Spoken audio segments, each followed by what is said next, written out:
Three, two. Pump up the jam. Pump it up while your feet are stomping. Come on and slam, and welcome to the jam. Hey, what's up, everybody? Welcome back to the Coworkers podcast. I'm Regan. And I'm Josh.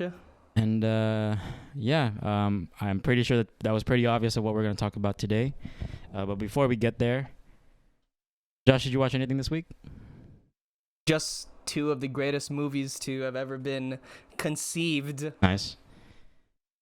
An all-time classic and an update to it. Yeah. But before we get into that, personally, those were the only two movies I really watched this week. And what about you, Reagan? Did you watch anything else? Yeah, I've seen a couple. I saw Persona by Ingmar Bergman. You told me to watch it. I know, it's funny. I told you to watch it, and I still need to finish it. Yeah, and I fucking busted that shit out real quick. It's an interesting film. I'll give it that. It's really interesting. You know what? My younger brother who told me to watch it, the only thing he said to me was, it's like The Lighthouse. Yeah, I could see that. Okay, so now I have to finish it. Yeah. So yeah. I could see that. Although not as insane, I would say. I feel it. Yeah. You didn't think that opening like montage where it showed like a guy's dick like Oh, I thought that was wild. Yeah, that was like well, it's interesting because I don't want to spoil it. No, never mind. I won't go there. Okay. I'll finish it today. But yeah, no, it's an interesting film. All right, sounds good. And then I saw this film called The Player from Robert Altman. Came out in 1992, and it is a insane movie. Really? Yeah. The Safdie brothers, when they were doing the Criterion Closet like video, one of them said that The Player was a perfect portrait of Hollywood. Ooh. And because the film centers around basically this producer, this Hollywood executive, who commits a murder. And so it obviously there's a lot of paranoia and whatnot in there, but sprinkled in there is like the Hollywood system, at least in the 90s, and how they create like these cookie cutter Oscar baity like movies. Yeah. That kind of have no heft to them. And it's interesting to see. And like, yeah, it's like fictional, right? But to see it depicted like that, it's like there was a moment where I was like, oh man, do I want to be a filmmaker? Because this is kind of like gross. Like it's so bureaucratic, just the way it's run. It's a business, like more so than like first and foremost. Yeah, more so than like a creative space for artists, which is interesting. And it's on HBO Max if you want to watch it. Sweet. Okay. If you are gonna watch it, the opening like 7 minutes is insane. All right. Like it is so interesting. But yeah, and like along the film, like there's like sprinkles of like celebrity cameos. Oh, okay. So like Jeff Goldblum shows up. Bruce Willis shows up. Bruce Willis before he started falling asleep on set in all of his movies. Yeah. Like post Die Hard, like like his height. He's almost. still trying. Yeah. Julia Roberts makes an appearance. Yeah, it's like it's a film about Hollywood, but yeah, it's very interesting. Cool. And then yeah, those are pretty much the other films I watched. But I mean, I guess you could say that we were kind of busy this past weekend. Yeah, a little bit. With a little sale going on. Oh yeah, that too. Yeah. So for those of you who don't know, there's this Criterion Collection sale going on right now at Barnes & Noble. 50% off. 50% off. And for those of you who don't know what the Criterion Collection is, it's this boutique label that curates and restores like... Hold on. You know what? I'm going to just read from the back. I'm gonna grab one of Josh's. Let's see. And their mission statement pretty much is the Criterion Collection is dedicated to gathering the greatest films from around the world and publishing them in editions of the highest technical quality with supplemental features that enhance the appreciation of the art of film. Visit us at criterion.com. Nice shout out. Yeah. Not sponsored, by the way. No, we're not sponsored at all. But it's really interesting because they curate a lot of films from around the world. Yep. And that is mostly how I've seen like a lot of older films. And so when the sale happens twice a year, and this is pretty much when a lot of Criterion fans like splurge a lot of their money. And so obviously Josh and I, we kind of splurged a little bit. You're goddamn right. Yeah, Josh, what did you buy? What did you pick up? So over the sale, the things I bought were One Car Wise, In the Mood for Love. Let's fucking go. Obayashi's Houseu. Let's of course I fucking had go. To. David Lynch's Eraserhead. Yep, you talked about that last week. And Portrait of a Lady on Fire. The Nice. director isn't coming to mind. Celine Sciamma. There you go. Thank you. My partner in crime, everyone. Yep. But yeah, those are the 4 that I got. Nice. Because they're either not available in other form factors, and like the Criterion is like the only way to get a hold of them. Very much so. Yep. They want to retain the legacy. They want to further expose the public to these small scale movies, including something like Michael Bay's Armageddon. Absolutely. Michael Bay's Armageddon and The Rock. Very true. Yep. That man has 2 films in the Criterion. Hey, think about this. Michael Bay has 2 films in the Criterion, and I don't think Nolan has any. Oh no, he does. He does? His first film. I don't know. It was before Memento. Oh, okay. Yeah. All right, I take that back. But yeah. I still find that hilarious. You know what else is on the Criterion Collection? What else? Akira Really? and RoboCop. But they've been out of print for like 20 years. Damn. Yeah. But yeah. That's tight. I picked up Yep. quite a lot. Only because like I've been preparing for this for a while. Mhm. Like a lot of the art films that I've been talking about for the past couple of weeks were in preparation for this. Of course. So some things that I picked up were Houseu, of course. I picked up the John Cassavetes box set, which I think that is more for like educational purposes. Yeah. Just to like for me to watch, to become a filmmaker and whatnot. I picked up Deep Cover. That's kind of a blind buy for me. The only reason why I bought it was because of the soundtrack, because Dr. Dre and Snoop Dogg's first singles on that is attached to that movie. So that's the only reason why I bought it. Nice. What else did I buy? I bought The Player. I bought The Graduate. Yep. For my brother, I bought this documentary that came out in 2018 called Minding the Gap. It's about a group of skateboarders throughout the years. Have you seen it? I have not. Okay. But my brother's a skateboarder, so I thought he would appreciate it. Maybe something he and I could watch together. Most definitely. But yeah, those are some of the things I got. I've actually copped a lot of other stuff. But we're not gonna talk about that. That'd be a while. But yeah, if you guys are fans of like Blu-rays, or if you guys just want to like watch stuff, go check out. It doesn't hurt to just like go out and go get a blind buy, man. Yeah, and then the fact that they're 50% off, usually market price they are $40. Yeah. So like $20 for like this super special collector's edition of like a specific movie. Like it's a really just cool like piece of memorabilia to like have. I think. Absolutely. And also like for us as collectors, like it's just cool to have. This really shows our taste in film and kino, dude. Dude, chef's kiss, dude. But yeah. A lot of trailers came out this week, Josh. You're right. What did you see? What trailers did you see? What are you waiting for? What are you anticipating? What trailers did I see? Okay. So for everybody out there, they should be aware that Regan and I are quite big A24 stans. Oh yeah. The thing about it is that as big of a fan as we are for the studio, their horror movies have had quite a profound effect on Regan. I enjoy showing Regan and all my friends things like Hereditary, Midsummer.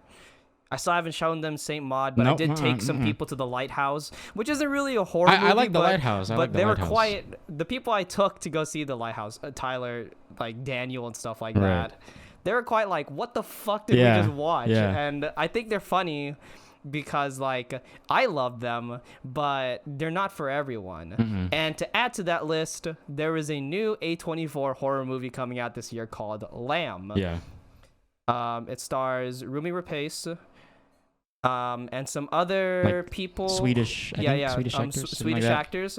I do not know how to pronounce their name, so I'm not going to attempt it here. But it looks pretty interesting, and knowing like the studio, being familiar with the work that they put out, this is right up my alley, and it might terrify Regan. It most likely will. I like to say that A24 is like accessible art house. Yeah. Uh-huh. It rides that fine line of popularity, like popular film and art house films. Yeah, because I feel like they put out a lot of movies that are pretty easy to. They have a lot of movies that are really easy to get into and they're really easy to watch. Something like Eighth Grade Or Uncut Gems. For the most part, I mean, like I feel like when that came out, a lot of people saw Adam Sandler, and that's what intrigued them the most. Yeah. It's like he's not playing a funny man. Yeah. But mileage may vary. Maybe all the yelling will give you a headache. I remember showing a bunch of people the movie, and they were just like, "It's so stressful. All they do is yell." Mm-hmm. That and Good Time. Yeah, most definitely. But I'm mad excited for this movie. Yeah, it looks I am really, too. really intriguing. Yeah, I mean, I guess I could say I'm excited, but I mean, it's a horror movie, so it's like I'm still trying to get this guy on board with all the horror movies I watch. Hereditary scarred the fuck out of me. Midsommar did. Josh talking about Saint Maud like kind of gave me the creeps. So it's gonna be good. We'll see. And I guess to continue this train of horror, there's a new James Wan movie coming out. And he's currently straying away from his projects, like his serialized projects, like things the Saw, like the Conjuring series. Yeah, it's like he's done his part in contributing to those movies, but now he's coming out with a new IP. He's got a new movie coming out, coming off the heels of Aquaman. Let's fucking go.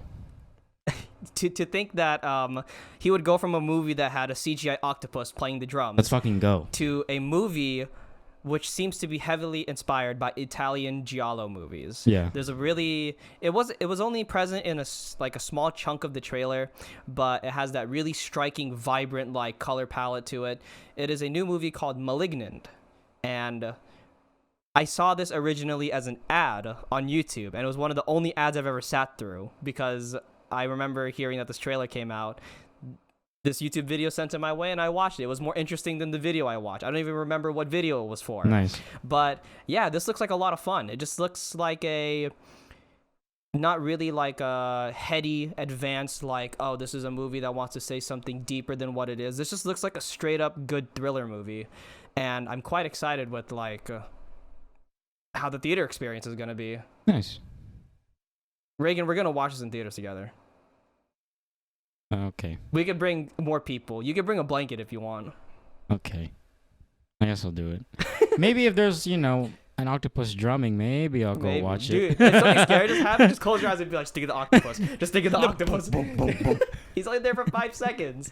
But yeah, and then there's another trailer that Regan and I watched. It's the new Ridley Scott joint. Yeah. The Last Duel. Based off of a true story about the last legally sanctioned duel in Europe. Over a girl. Well, hold on there. It is over a girl, but it's over the fact that she was raped. Trigger warning. Sorry if I didn't put that earlier. Did they say that in the trailer? Was my volume just not loud enough? I mean, it's kind of implied if you think about it. Yeah. Well, that's my bad. I was too busy looking at Adam Driver's face. That's fine. But and the fucking haircuts. We'll get to that. But it's very interesting. Based off of a true story. Yep. Apparently, like it's actually written. Way back in medieval times, it was like written. Oh shit! The logs of like this duel, and then Ridley Scott just like took them and then something like that. Yeah. Interesting. Kind of makes me think of Robert Eggers' workflow when it comes to writing his movies. Like when he was writing The Lighthouse, he had old ledgers and journals of actual lighthouse keepers, and the way they talked and the way they like wrote their journal entries, he incorporated that in the actual dialogue. Oh, interesting. Same thing he did with like The Witch and stuff like that. That's how he gets like period accurate dialogue. Right. It's really cool. Interesting. Well, yeah. That's gonna come out. Matt Damon's in it. Ben Affleck's in it. Adam Driver's in it. Yep, it's got a pretty nice cast. Yeah, Matt Damon has a mullet in medieval times. A mullet with a fade. And then Ben Affleck has a crop with a fade. My man's interesting. Yeah, dude. Interesting choices.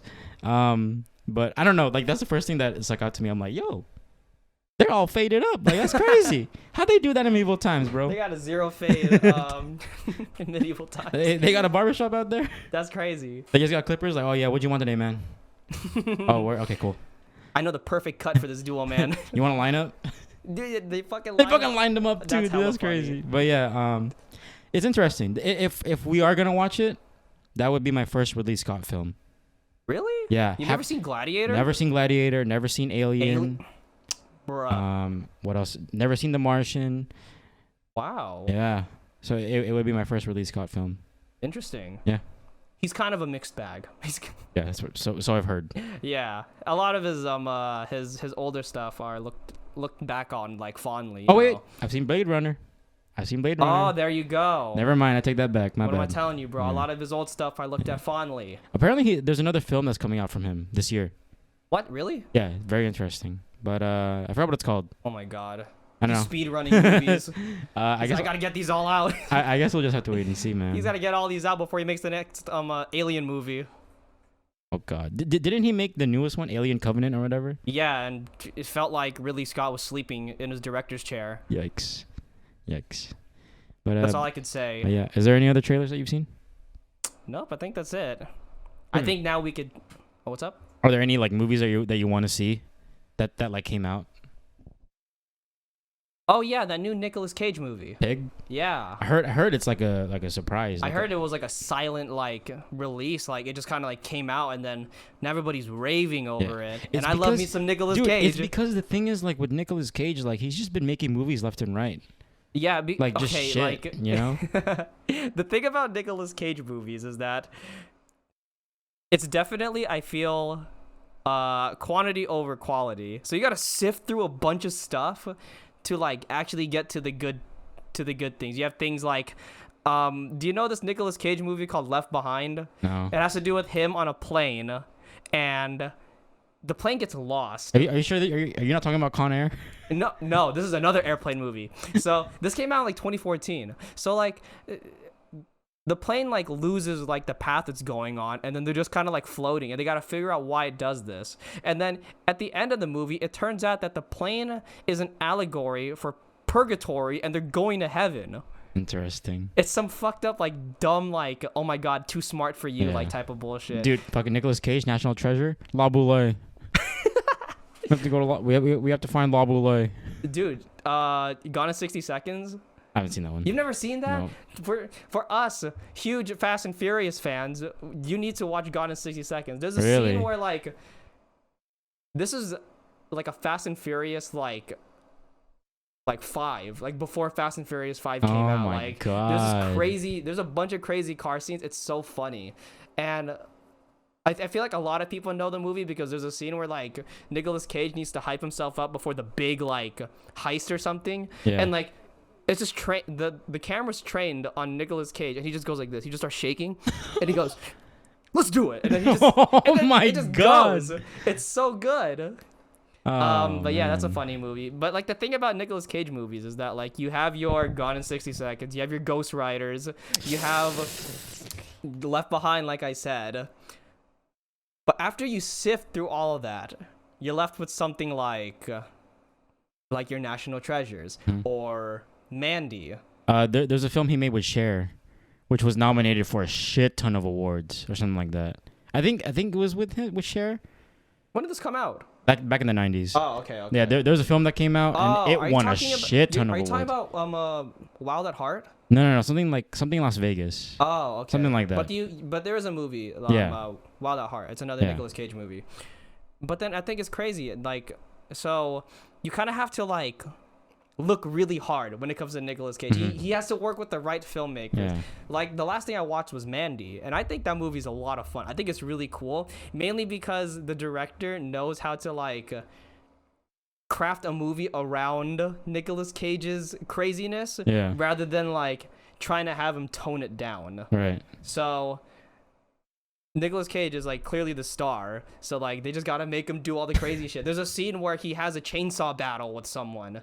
It's like he has this like tiny conventional chainsaw, and then the dude he's fighting reaches behind some trees and pulls out like an extra large chainsaw. They start fighting. It's a really funny movie. It's like inspired by a bunch of like, you know how heavy metal bands, their like album covers, they have like that fucked up like gothic font where it's like hella sharp edges and whatnot. This movie is like a visualized version of those fonts. Interesting. It's so wild. It's really like colorful and very like vibrant. Okay. I recommend watching it. I think it's just a lot of fun. Yeah. Interesting. But anyways, back to Pig. Yeah. That's why we were talking about Nicolas Cage. Pig. Yeah, it's interesting, man. Because like I just thought, oh, it's another one of those like direct to video. Yeah. And then like Nicolas Cage films, and then Rotten Tomatoes comes out 98%. Yeah. And a bunch of like other reviewers come out and saying like it's the best he's ever been. To return to form. Yeah, which is interesting. It's funny. I looked at all the scores, and then I read the brief synopsis, and I was like, this shit sounds tight. Yeah. It's about a dude who's like looking for his pig. Like gets like kidnapped or something. I'm like, this sounds tight. Oh man, it's interesting. So yeah, definitely got to see that. Yeah. It's already in theaters. I didn't even know that. Yeah. Under the radar, dude. Very much so. Man, bogged down by the world, giving me fucking Black Widows and Snake Eyes and all these other like big blockbuster stuff. I can't wait to see this. Yeah. And speaking of Snake Eyes, I'm seeing Snake Eyes on Thursday with my girlfriend. I'm excited for that. So I'll probably go watch it too. Nice. Speaking of other movies that are coming out that we gotta see, there's a big one. Next week. Yep. The Green Knight. Another A24 joint. Another A24 Let's joint. fucking go. David Lowry. David Lowry. Fantasy, my guy. Let's go. With Dev Patel. Dude. And you know the guy who voices the Green Knight? Did you watch Witch? The Witch? No, I didn't. Damn it. Because the dad in The Witch plays like the voice. And he has such like a booming, like a thunderous like voice. Yeah. It's gonna be so cool, man. This looks so cool. Like I can't wait. Yeah. There's also next week comes out is Jungle Cruise. Oh word! Fuck the Green Knight. I'm fucking ready for Jungle Cruise. You know who's in Jungle Cruise? Jesse Plemons. Jesse fucking Plemons. Dude, he played like a German. Yeah, he was in a submarine. Dude, there's a scene where he comes out with a big ass gun on a submarine. Helder. Yeah, and then he just starts he starts fucking blasting, bro. And then the boat jumps a building, and then the building explodes. Let's fucking go. Fucking go. Why is it the ride at Disneyland like this? I don't know, man. Do you think they're gonna update it? If they do, that'd be insane.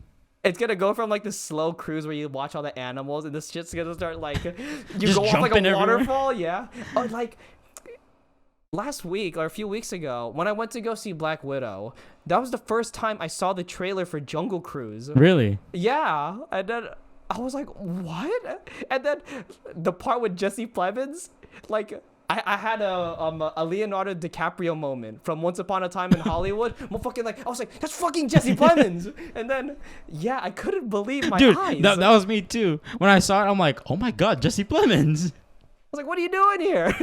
Like, damn, like I saw him in I'm Peeking of Ending Things, and I saw him in Judas and the Black Messiah, and then now this. I was like, that's man, fucking my wild. man's getting everywhere. Good on him. Fucking wild. But yeah, I'm excited for those two films. Three. Snake Eyes, Green Knight, Jungle Cruise. So let's get it. And then that's I guess movies for the foreseeable future. Beginning of August, I'm actually quite intrigued by the new Suicide Squad movie. Same. Thank you, James Gunn. Yeah. Thanks, James Gunn. He got like a pile of twigs, and he's crafting it into gold somehow. He's like an alchemist. Well, kind of like cards. He's trying to stack these cards together.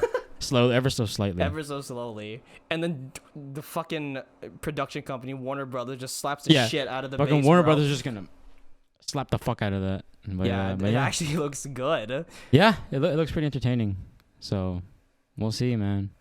Hopefully the trailers. Hopefully we're not gonna have another Suicide Squad like David Ayer. This is Katana. Where the trailers her were sword quite touched promising. the souls of her enemy. And then the trailer with that scene came out, and I was like, "This is fucked. This is uh-oh. We heard some shit." Yup. But yeah, those are just some of the movies that we're waiting for, that we're excited for. We'll probably check them out within the week or so. Mm-hmm. But yeah, there's a new movie that came out recently from Warner Brothers. Speaking of Warner Brothers, called Space Jam: A New Legacy with LeBron James. This motherfucker. But before we talk about that one, let's go back. Let's go back in time. Let's go rewind it to the year 96. I think. Don't even ask me. 90s. We're going back to the 90s. They get back to the 90s to talk about where it all started. Space Jam The original Space Jam. with Michael Jordan. The greatest of all time. Yeah. But you said it was your first time watching Space Jam. This is the first time. I thought this Daryl, hold on, wait. Daryl, if you're listening to me, or if you're listening to this, I finally watched it. Keep going. I thought it was complete heresy that this guy came to me at work. I was like, dude, I finally watched Space Jam. And I was like, finally? What do you mean you've never seen it? Yeah, I've never seen Space Jam. That's fucking crazy. Even my mom said that. Like when I told her that, she goes, "You've never seen Space Jam?" See, I'm like, me and your mom are on the same what the goddamn fuck? page. How could you have not? I don't know, man. I don't know. I'm gonna give you so much shit, but I'm Jesus glad you fucking finally Christ. Yeah. watched it. So, having seen it in your present mindset, what did you think of the original Space Jam? It's a lot of fun. It's so charming, dude. It is. I'm like, it's dumb. Okay, it's both of the Space Jam movies. It's an NBA player plucked out of the fucking basketball game to play basketball with the Looney Tunes. How fucking cool is that? I don't need an explanation as to why. I don't need anything more than that. Basketball player playing with the Looney Tunes. That's it. Do you want to know the explanation sick. as to why the movie was made? Is it too? It's part of a Nike deal. Of course. I'm sure. Yeah, I'm sure it's about money. This came into fruition because of like the Jordans. Yeah. But you know what? It's like they did the best they can with. I'm not surprised. I'm not surprised. To be honest. It's like, you know what this makes me think of? This makes me think of how I first viewed the Lego movie. Like when I heard it was announced. Yeah. Where I'm like, this sounds like corporate greed. It's a big commercial for Legos. Yeah.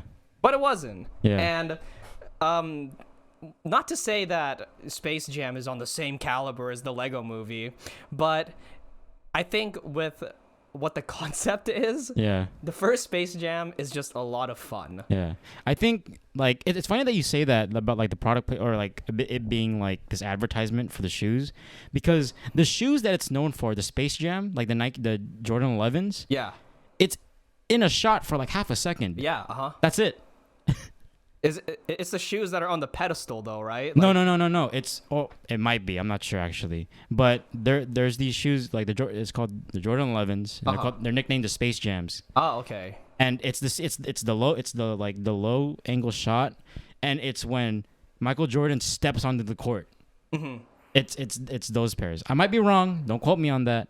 But if that's the shoe like that we're talking about, because that's popular with a lot of sneakerheads. Yep. They call it the Space Jams. If that is the shoe that we're talking about, it was only in the movie for like half a second. Not even that long. Yeah, it's interesting.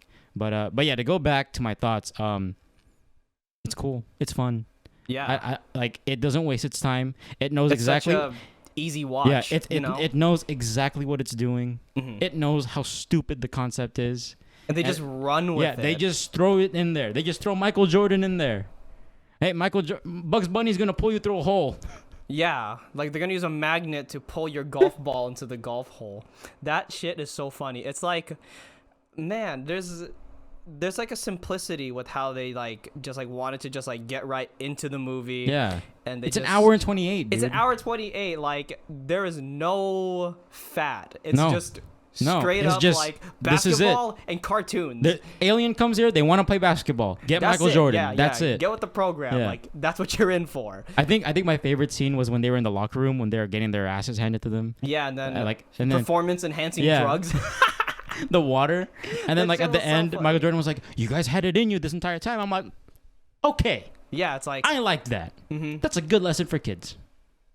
Good for you. Good for you, movie. I mean, but aside from that, like, that's really just all my thoughts. You know what else we gotta talk about? What? The soundtrack. It's a pretty banging soundtrack. Why did everybody have to go so goddamn hard on the soundtrack?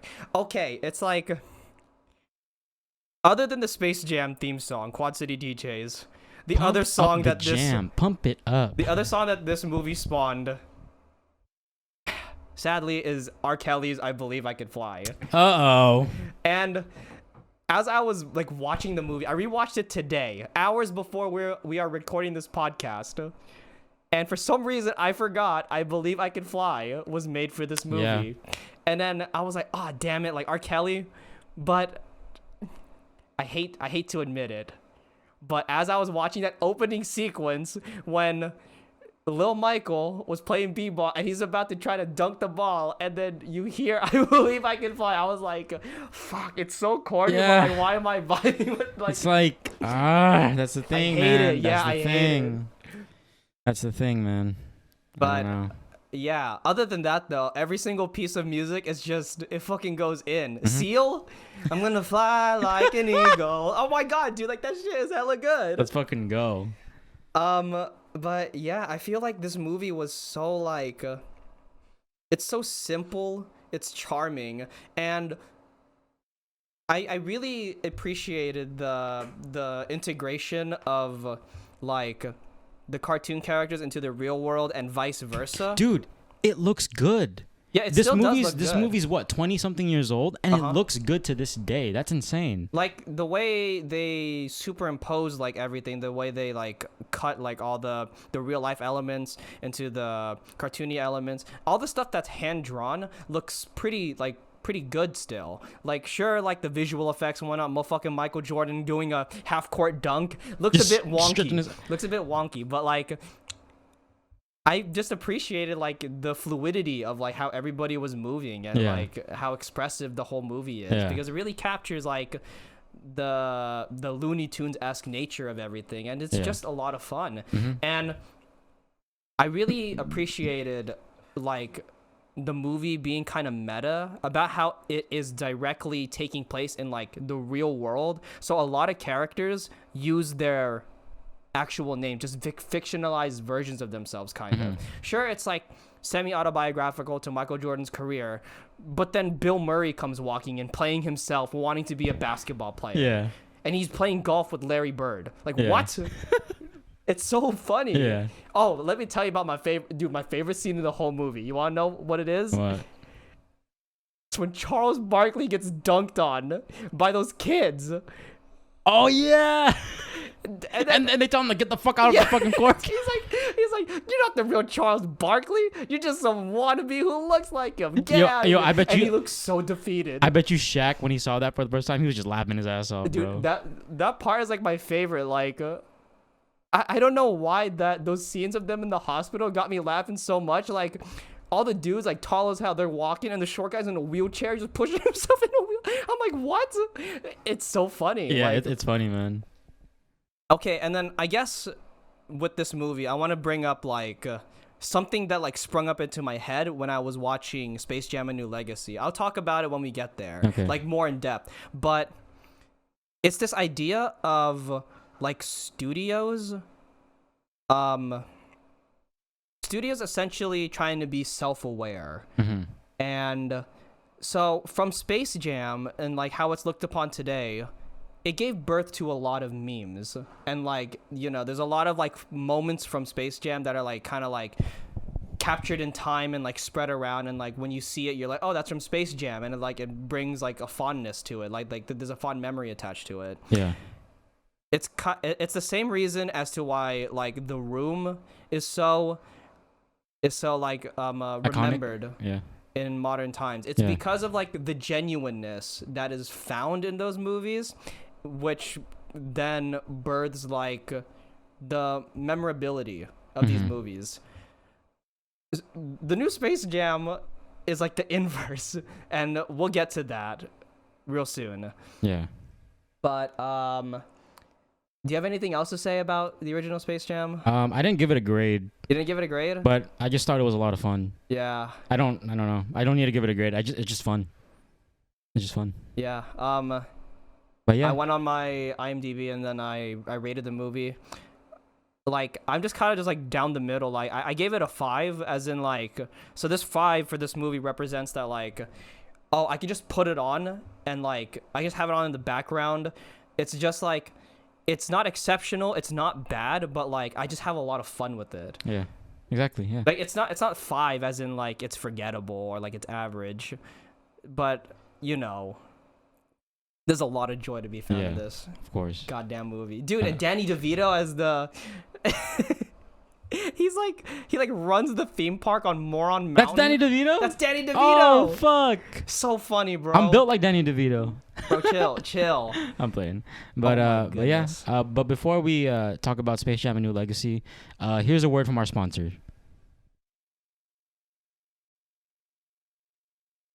So if you're like me and Josh and you want to make your own podcast, why not use Anchor? It's the easiest way to make a podcast. So there are certain tools that allow you to record and edit your podcast right from your phone or your computer. And Anchor will distribute your podcast for you so it can be heard on Spotify, Apple Podcasts, and anywhere that podcasts can be listened to. On top of that, you can make money from your podcast with no minimum listenership. And it's free. So what are you guys waiting for? Download the free Anchor app or go to anchor.fm to get started. And we're back. We're back. Now to talk about Space Jam: A New Legacy with LeBron James. LeBron James.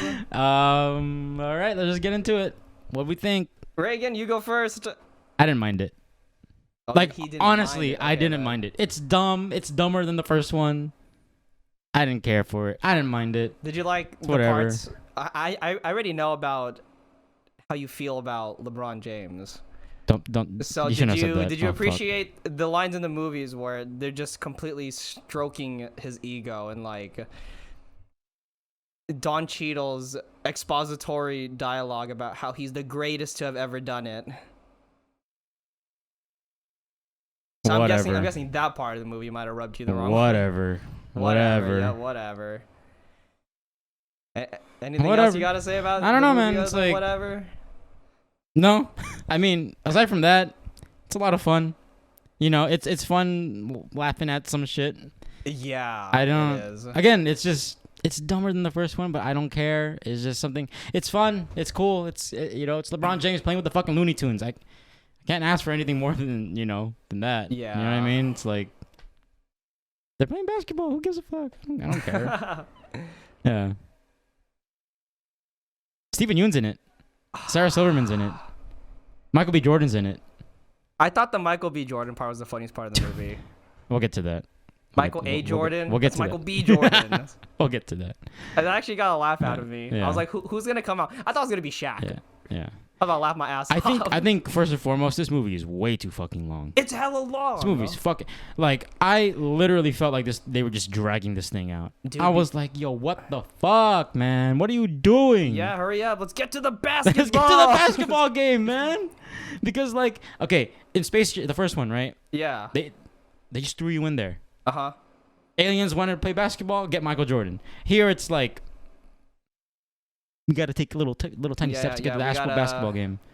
We gotta establish a lot of backstory with LeBron James and his family. This whole... Oh, you don't understand me, Dad. You don't understand. You don't understand me. Dude, tell me why in this movie LeBron James is like the worst dad in the world. Actually, the worst father in the world. I don't know. He's like... like when they're out playing basketball in the court, like... He's like, this isn't for fun. It's for work. You gotta give it your all. I was like, holy shit. They kind of set it up with like, the flashback when he was a kid. It's like, I know, oh, right? you gotta Video games work are the devil. LeBron. Yeah, you gotta work LeBron, and then like I don't know. All right. I'm gonna nitpick. All right. His friend Malik gives him an original Game Boy, and in the background when he's playing the Game Boy, that shit's in color. That model of the Game Boy is not in color. It's in a puke green color. What the fuck? Anyways, yeah, nitpick. Yeah. And then from there, I mean, it's just the first half of that, or the first like third of that movie consists of just, Dad, you don't understand me, blah blah blah, and then LeBron James not wanting to attempt to understand. Yeah. And then, so basically, Warner Brothers has this algorithm called the Warner 3000, which figures out what's gonna happen or something like that in the future. So it's like a... Okay, so this is when I mentioned earlier about the whole meta commentary. Because Warner Brothers actually did that. Because the weird thing about the movie is... Okay. So before I get too much into that, overall, the one word I would use to describe this movie, it's gross. I think this movie's like filthy in how like blatant it is, and like how corporate and like how they try to have this meta commentary about like, oh, like we make our movies off of an algorithm, like we could just insert whatever we want into these like scenes. Like they were pitching that idea to LeBron James. We can just scan you in and then magically you could be in a movie with Batman. We're gonna have this algorithm that figures out what the best fucking movie is going to be. Yeah. And how weird that like they're kind of like shitting themselves about all the corporate movies they make, all the algorithm movies. And then within the movie, they have all these big movie posters jerking themselves off like, oh, like, but don't you remember like all like the great movies we make and all the great movies we have coming out? And then they're going to pitch this algorithm like, oh, we just made this off of an algorithm. It's so gross. Like, like it just made me feel like weirded out. Yeah. That is the big like prodding like irk of this movie that just like really just like set its claws into like how I felt about the whole thing, the whole ordeal. Yeah, and basically Don Cheadle, who's the antagonist, plays this character named Al G. Rhythm, and his whole thing is that he feels disrespected because King James didn't want to work with him, Al G. Rhythm, and so he like baits LeBron James his son to come into like the serververse or whatever the fuck, like the computer or whatever. And they get in there, and then like basically he's like, oh yeah, King James, play basketball and you'll get your son back and you get to go home or whatever. Yep. And he sends him to the Toon World, which like apparently is like it's like a wasteland. Yeah. I guess because no one really cares for the Looney Tunes nowadays. Yeah, I guess and it just goes to show some more about like Warner Bros, how they treat their IPs, and how like Looney Tunes aren't here for anything other than brand recognition. Yeah. And we only bring them out for specific occasions just to like parade them around like their corpses. Exactly. And then from there it's like it becomes this like recruiting thing where LeBron and Bugs Bunny go out and recruit the Looney Tunes to play basketball. But the way they do it is they go to different universes, which apparently these universes are the different films and IPs that Warner Brother owns. And so like they go to like Metropolis, the DC world. They get like Daffy Duck, who's Superman, Porky Pig, who's like Robin or some shit. Yeah. And then they go to the DC universe. There's a part where they go to the Casablanca universe. Yep. There's a part the classic Casablanca. There's a part where they go to Mad Max Fury Road. Yeah, they go to Mad Max. There's a part where they go to Game of Thrones, I think. Right? Yeah. Something like that. Well, Game of Thrones was a big part of it. And then they go to the Matrix. So, like, the weird thing about... I thought that was funny. So, the weird thing about this shit is that, like... okay, not only is Warner Brothers, like, stroking themselves off, but, like, it just further enhances, like, the laziness. Where it's just, like... existing footage, archival footage of these old movies, and we're just gonna superimpose like new footage onto it, just to pad out the movie. This is a reason why the movie's long as shit. Yeah, it's pretty. And then like, on top of that, this is a kids movie. So then like, what 6-year-old, 7-year-old, the demographic of this movie is gonna go in there and be like, I know Mad Max. I know Casablanca. And then that's another thing where it's like, not only like does the movie trying to be meta and like all this stuff like play like ill, but also the fact that like it now suffers from like, oh, I remember that I clapped because I recognize that like syndrome. Yeah, it's like the Ready Player One syndrome, right? This is Ready Player Warner Bros. Yeah, it's fucked. Like, especially when they all come together for the last basketball game. I wasn't paying attention to the basketball game. I was looking at how fucking awful everybody in the background looked like. Yeah. Like you pause. I'm like, that's Pennywise back there. Why the fuck is he in here? They look hella jank. They look hella jank. I found them. Remember a few episodes ago, I mentioned how A Clockwork Orange, his characters are in there. I found them. Yeah, the Droogs. They were there. Yeah. And I just watched this movie a few weeks ago. And I'm like, why? Yeah. Why are they in here? Yeah. Why is this all in here? Yeah. It's so weird. Gross. And then, okay, so remember how not that long ago we just talked about how the hand animated stuff in the original Space Jam, it still looks pretty good. Like, it's still a lot of like fun to watch. The hand animated stuff, specifically on LeBron James, feels so wonky. It's like I feel like it worked best when they just melded like Michael Jordan as a real life entity, like with all the cartoon stuff. It's like Who Framed Roger Rabbit, Right. But then like all this other shit. I Like, don't know. I think for me, like me being not like you're an animation major, so you have a lot of experience with it. yeah, I don't.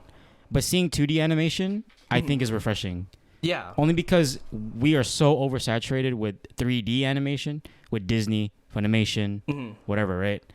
That it's so rare to see 2D animation, which I appreciate. Because even Disney doesn't do 2D anymore. yeah. And the fact that they did it here, I was like, cool. Like we get to see some of it come out. Yeah, some of it. And then I mean, but would you think that because no one really does 2D animation anymore, that there's almost this like, oh, we don't know how to really do it well? Because maybe maybe it's like because maybe modern audiences might not be so familiar with like how the medium used to be, that they could kind of like get away with stuff like it, like, you know, not that stellar animation. And you know, it just further like proves that like we only got hand animated stuff for a little portion of the movie, and then at the end they get turned into 3D models. Yeah. I'm like, fuck, like that's the laziness again, like shit. And then Yeah.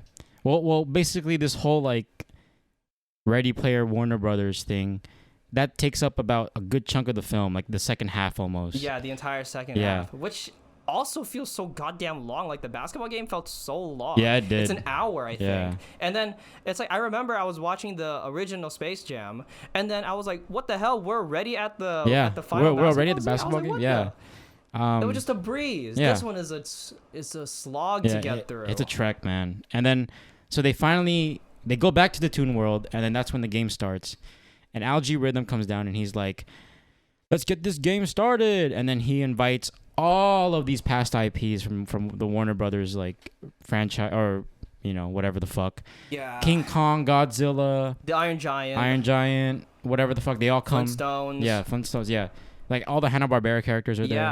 Yeah. The weird thing about like bringing all those characters in is that it takes away from the novelty that this is supposed to be about Looney Tunes. Yeah, the Looney Tunes. Yeah. Like it feels so scatterbrained. It's so unfocused. It's like I can't even really call it like a Space Jam like movie. Like the main premise, the ridiculous premise was basketball player plays basketball with Looney Tunes. Yeah.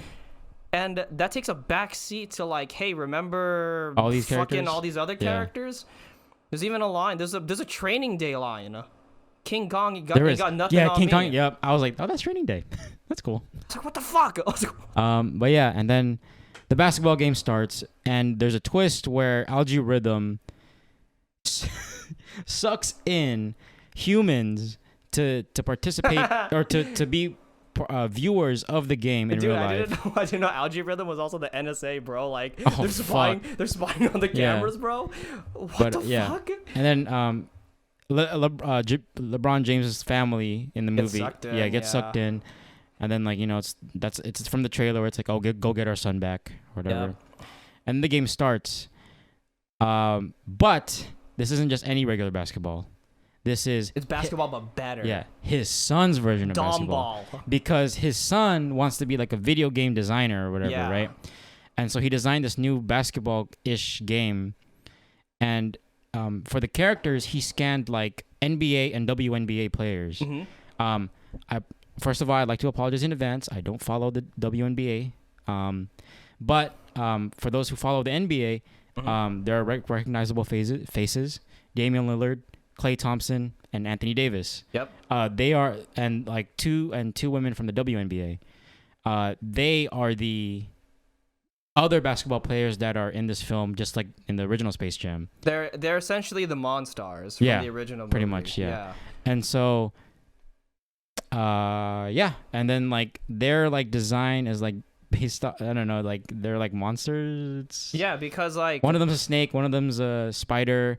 So they have like enhanced like abilities. Yeah, in the game. One of them looks like a bird. Yeah. And then one of them can control time or some bullshit. Well, yeah, Anthony Davis is a bird. I don't know why. The brow, yeah. Klay Thompson, he's like water because and then he Splash Bros. Yeah. And then Damian Lillard is like a robot that can manipulate time. Yeah, Dame time. Or was it he's like the King Stopper or whatever? Is that what they call him? I don't know. Something like that. That's the Mon-Stars for this movie. And then, the game kind of goes just like the first one, where it's like they're getting their asses handed to them. Yeah. Because they can't they can't be themselves. Yeah, they LeBron can James, hack it's it. all about the fundamentals. Yeah, it's all about the fundamentals, The dude. motherfucking fundamentals, Yeah. dude. This isn't real basketball. Yeah. And then, so yeah, it's like they're playing this like modified version of basketball.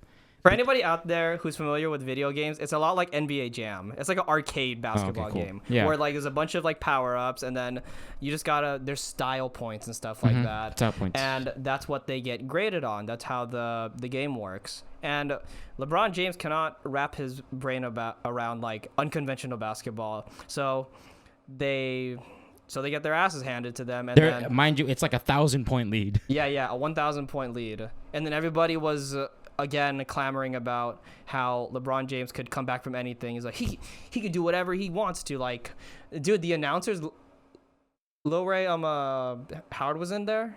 Yeah. Do you recognize him from? He was the host for the Academy Awards. Yeah, he was. And then, But yeah.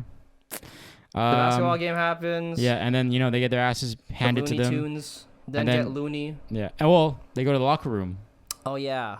And then They have their heart-to-heart moment. And then Sylvester, basically LeBron's like, oh, maybe you guys should be loony or whatever the fuck. Yeah, because Bugs Bunny says like, because we're trying to be like you. Yeah. And then that's when LeBron James learns that people are individuals and they need to be themselves, and not the ideals that he imposes onto them. Like his son, but okay. Anyways. Yeah. And then Sylvester the cat comes in and he's like, "Hey everyone, I found Michael Jordan." Oh fucking. And then everyone's like, "Oh fuck, Michael Jordan." That there's all this smoke, Yup. all this build up. Turns out it's not Michael Jordan. It's Michael B. Jordan. And then everyone's like, "What the fuck, Sylvester? What the fuck did you do?" And then Michael B. Jordan has this little cameo. He's like, "Oh, you guys are doing great." Blah blah blah. Mm-hmm. And then goes back. And then what was the joke that Daffy Duck said? What'd he say? He was like, "That's not Michael B. Jordan. That's Michael A." Oh no, it's like that's not Michael A. Jordan. That's Michael B. Jordan. Yeah. And then that's the big like motivating scene. And then that gets them back into the game, and they do like all their crazy wacky Looney Tune stuff. Yep. And then now it's like 1,039 to 1,040 or whatever. Yeah, and then they start taking the lead. Yeah. And then LeBron James and his son, they reconcile on the court. And then Algae Rhythm gets upset because his son like won't win against his dad or some shit. And then Don Cheadle becomes a bigger version of Don Cheadle, a CGI giant John Cheadle. And then now he plays with the Mon-Stars. The Goon Squad. That's the name of the team. Goon Squad. The Goon Squad. And then I forgot what their name was. And then and then like they start putting pressure on again. They eventually take the lead again. Because Algae Rhythm's a cheater. Yeah, he's cheating the game. And then it's like, oh, what are we gonna do now? And then Dom, he realizes, Dad, that move you taught me, that one that you tried to do in the game, it glitches the game, and it'll shut it down. So if you do it, like it could possibly slow him down. But the problem is, your character will get deleted or whatever the fuck. And so LeBron is like, okay, we'll do it, whatever. But it's not LeBron that does it. Bugs Bunny. Selfless sacrifice. Dude. What a hero. Tony Stark, dude. I know.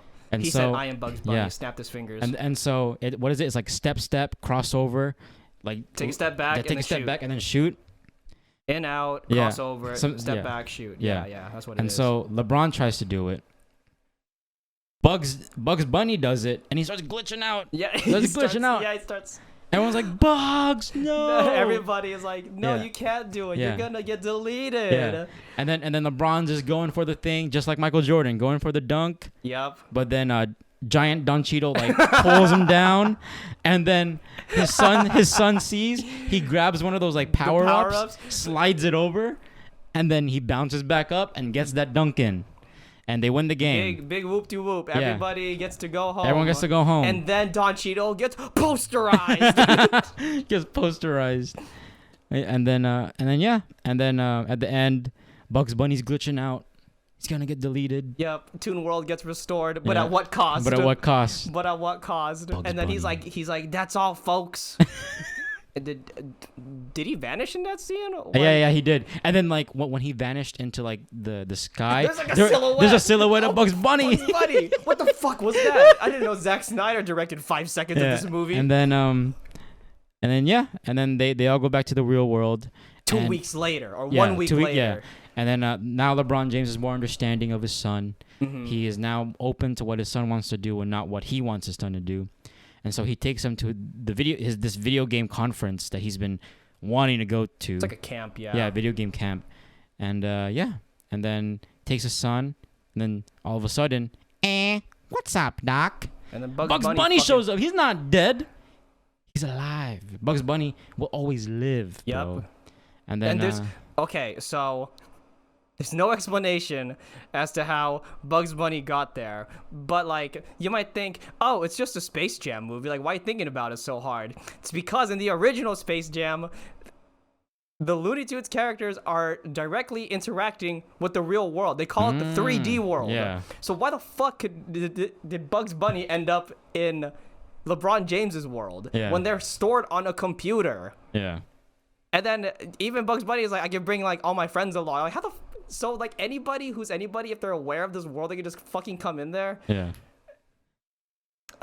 Yeah, it's interesting. Maybe I'm just hella mean. Like, I don't know why I couldn't just like sit down and just appreciate like this movie, like the old Space Jam. Yeah. But you know, it's not really Looney Tunes' movie. They got relegated to the back fucking seat. Just like they are in fucking now. Yeah, But, it's very telling. yeah. But yeah, that's pretty much the entire movie. I think you're forgetting about something. What would I forget? The Notorious P.I.G. Oh fuck! Oh, that shit was dope. That shit was dope. I don't give a fuck. That shit was dope. They played Biggie behind it, one of his songs. That shit was dope. I was like, yo, let's fucking go. Notorious P.I.G., bro. Dude, it was so funny. Like right before he starts rapping, he's all stuttering and shit, and then he just starts spitting, bro. Dude, and the beat, when the beat came in, dun, I was like, oh shit. Oh shit, God. let's fucking go. You know, it's funny. It's funny. We have like two sides of the same coin situation. I was talking about how wonky the animation is because, like, you know, I noticed that because I'm an animation major. But you have a further appreciation for Notorious P.I.G. because of your investment in like hip hop and stuff like that. So we are this perfect balance of yin and yang for this movie, as you guys can tell. Yeah.